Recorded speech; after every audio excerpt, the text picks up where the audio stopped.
Dostlar, трактнасына кирейин. Dostlar, бұл видео абдан қызық видео болот. Ошон үчүн ысык чайдан коюп, кичине көңүл буруп турсаңыздар, баардык нерселерди төкпөй чачып айтып берем. Өзүңүздөр билгендей, мен 2 күн Чикаго шаарында жайгашкан PC деген трак центрде болдум. Трак менен трейлерди 2 күндүк капремонтко алып кирдим. Азыр мен сиздерге толук айтып берем. Капремонт кандай болот экенин, канча расход болот экенин. Анан мага диспетчерим азыр эле 2 жүк берди. Азыр кечки саат 9-да Висконсин штатына барам. Аяктан жүк алып Арканзас штатына барып, Арканзас штаттан эртең кечинде кайра жүк алып алып, бүрсүгүнкүгө кайра Висконсин штатына келем. Анда достор, кеттик. Капремонт кандай болду экенин сиздерге көрсөтөйүн.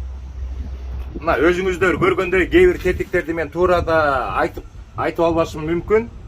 Ошон үчүн могул өзүңүздөр көрүп атканды эмне дейм, ар жагында брейк чембер турат.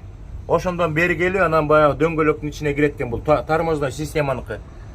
Ушул тетикти ар бир дөңгөлөктөн алмаштырып чыгышты.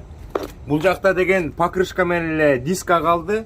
Атак ичиндеги барабанды дагы болбой калды дейт, алмаштырышты. Тормозной колодканы дагы алмаштырышты. Ичиндеги ич агардын баарын алмаштырып чыгышты. Подшипник, сил, болгон резинкалардын баарын алмаштырышты. Мына бул жагында дагы жаңы запчастар көрүнүп атат. Мына бул жакыныраак көрсөтөйүн. Мына барабанда жаңы, брейк шуста жаңы, анан ичинин баары жаңы. Астыңкы дөңгөлөктөр деле ошондой. Мына жакыныраак көрсөтүп коеюн. Мына бүт бардыгы жаңы, тетиктер салынды. Заводдон чыккандай эле болуп калды. Мен тетиги воздушный бачокту дагы аз эле болду. Бир 4-5 ай мурун алмаштыргам, аяктан воздух чыгып атканынан. Эми дөңгөлөктөрдүн сырттарын көрөлү. Мына өзүңүздөр көрүп атасыздар. Меники могул жерде майы дагы көрүнбөй калган. Бул крышкасын дагы алмаштырышты. Жана воздушный подкачканын шлангдарын дагы алмаштырышты. Бардык нерселер бардыгы толук жаңы болуп калды. Болгону покрышка менен эле диск алмашылган жок. Заводдон чыккандай эле болуп калды. Мына бул дөңгөлөктү да көрүп атасыздар. Ичиндеги бүт майлардын баары уровеньде турат. Ичинин бүт баарын алмаштырып чыгышты. Экинчи жагына өтөбүз. Экинчи жагы дагы ошондой эле. Мына достор, бул дискти деген апапака кылып 4 дөңгөлөккө эме краска чачып койсо болот. Апапака жаңыдай көрүнүп калат. Мына бул жактын баары дагы алмашылды. Бул дөңгөлөк дагы алмашылды, достор. Трак жапжаң эле болуп калды. Астында чирик жок, бардыгы. Мыякта 2 запаска дөңгөлөк бар болчу, өткөндө салгам. Азыр эми акырындан эмени көздөй өтөлү, тракты көздөй өтөлү. Тракта эмне жасалганын бардыгын айтып берем. Аягында итогун чыгарабыз. Канча сумма болду деп. Менде бул PCI центрдин менеджери менен тааныш болуп калдым. Василий деген жигиткен. Анча-мынча реклама кылып дагы видео тарткан үчүн аягында айтты. Алмаз бардык итог чыккандан кийин, сумма чыккандан кийин $1000 сага скидка кылып берем деп. Абдан чоң рахмат. Мына трейлердин бул жагына дагы 2022 жыл май айы деп бая инспекшн өтүп турабыз да, жылына бир жолу. Annual inspection деп коет, ошонун баары өттү. Эми трака өтсөк, бул жака дагы баягы майды шып алып коюптур. Достор, мына дөңгөлөктөрдүн состояниясы жакшы. Бул жерден өзүңүздөр көргөндөй, бул дөңгөлөктүн ичиндагы болбой калыптыр. Убагында жанагы тормозной колодкаларды алмаштырып туруш керек, антпесе барабанда жарабай калат. Бул барабанын алмаштырды, 4 дөңгөлөктүн. Брейк шустардын алмаштырды. Анан монун ичиндеги нерселердин баардыгын толук алмаштырышты. 4 дөңгөлөктүкүн тең. Жаңы шак абзорбер деп коет, могу амортизаторлорду дагы 4-төнү жаңы койду. Бул жагында бирөө, ар жагында 2. Бул жакка келсек, достор, могул жерде воздушный level деген бар. Мына өзүңүздөр көргөндөй, могу. Бул деген могу воздушный бачокторго уровеньди кармап турат. Ушулда жарабай калыптыр. Аны дагы алмаштырышты. Бул жактан болсо, мына өзүңүздөр өткөндө көрсөткөндөй, кабинанын моягы жакындап кетип бул жака анан моякта сүрүп аткан. Бул кабинаны да түздөштү. Кабинаны түздөп бүткөндөн кийин могул жердеги темирлердин баарын алмаштырышты. Мондай темирлерди алмаштырышты. Тияка кеткен амортизаторлор бар, эки кичинекей амортизатор бар. Ошо эки амортизаторду алмаштырышты. Дагы кеттик достор. Эми трактын астын мен капотту ачпай эле коеюн. Бул асты жактагы дөңгөлөктүн ичиндеги нерселердин баардыгын алмаштырышты. Колодкаларды алмаштырды, тормозной барабандарды алмаштырды. Анан бул кабинаны түздөш үчүн могул жерде бир калың болттор менен кармалган темир болот экен. Эки жагына эки болтту салышты. Салышты достор. Андан кийин трак менен трейлердин көптөгөн шлангдарын алмаштырышты, баягы воздух чыкпаш үчүн.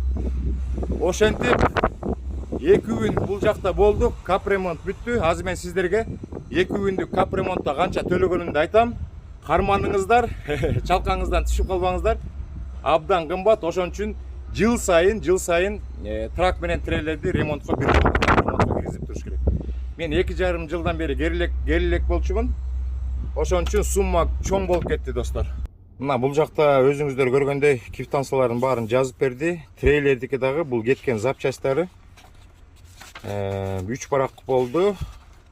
3 барак, мына анан 4-чү дагы бары бар. Болгон запчасттардын баарын жазды. Анан итогунда достор, мына могул жерден көрсөтүп турайын. 6538, анан экинчи расход 5783. Ошондо общий алганда достор, трак менен трейлерди жасаш үчүн 13322 доллар кетти.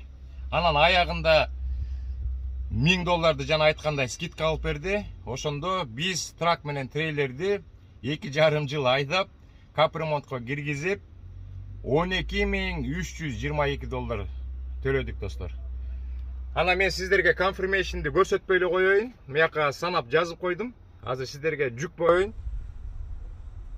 Сиздерге азыр жүк боюнча маалымат берейин. Америкада кандай болуп атат деп. Мага 2 жүк берди. Азыр мен Висконсин штатына барышым керек. Аризона штатына жүк алып кетем.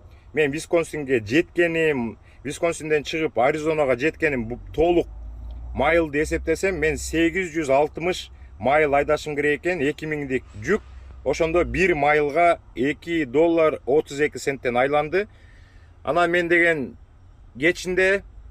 эртең кечинде Аризонага жетем дагы, Аризонадан кайра 2000ге жүк алат экенмин дагы, Висконсин штатына кайра келет экенмин. Ал 782 майл болот экен дагы, 1 майлына $2.55 болот экен. Достор, ушундай. Сиздерге да кичине анча-мынча маалымат болуп калды го дейм. Көптөгөн мекендештер келип, кийин тракта иштеп, өзлөрүнүн трактары болуп калса, жыл сайын бир жолу ремонтко кирип туруш керек. Менен бул акчага кеткен расходко өкүнгөн жокмун, анткени ушул трак менен, ушул трейлер менен жаныбызды багып жүрөбүз. Анан анча-мынча расходтор дагы бөлүш керек да. Мен эгерде жыл сайын ремонтко киргенде, 12322, например, 2 жылга, 2,5 жылга бөлүнгөндө, жылына бир жолу кирип койсом, где-то бир 4,5-5 миңдей расход кетмек. Анча-мынча маалымат бердим го деп ойлойм. Баарыңыздарга ийгилик, аманчылык, ден соолук, ойлогон ой тилектердин баардыгы ишке ашсын достор. Каналга жазылып жаткан мекендештердин баардыгына чоң рахмат айтам достор.